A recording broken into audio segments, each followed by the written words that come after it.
Pero mas mabigat yung hindi nagtatrabaho pero tumataas ang rating.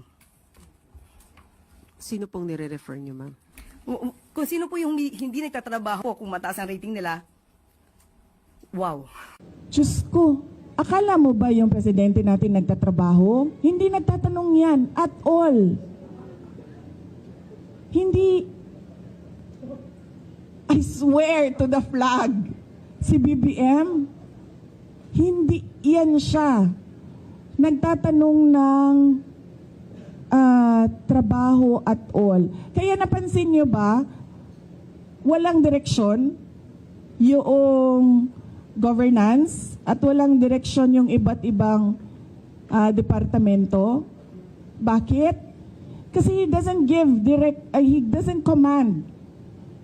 He doesn't command, he doesn't ask, he doesn't say that, look, there's a Philippine development plan and what are you supposed to do about this? Akala niyo ba yung ginawa ko sa DepEd, galing yun kay Bibi? Hindi, akin yun. Lahat.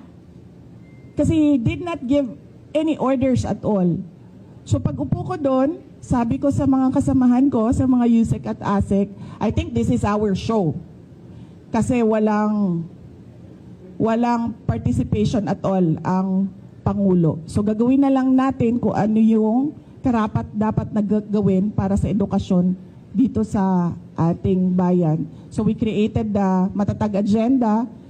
We followed through with the Matatag Curriculum. At unfortunately, hindi kami natapos kasi, yun nga, nag-decide ako na I don't deserve the attacks that were thrown at me by the administration. Kasi ako na nga lang siguro yung kaisa-isa dong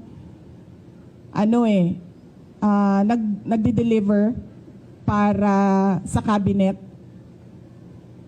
ni BBM. Tapos ganun pa yung gagawin nila sa akin. O di, nung nawala ako, edi wala na. Wala na siyang accomplishment at all. Nakakaloka naman ito. Ano ang inyong reaksyon patungkol dito? Para sa iba pang mga katanungan o suhestyon, i-comment nyo lamang sa ating comment section.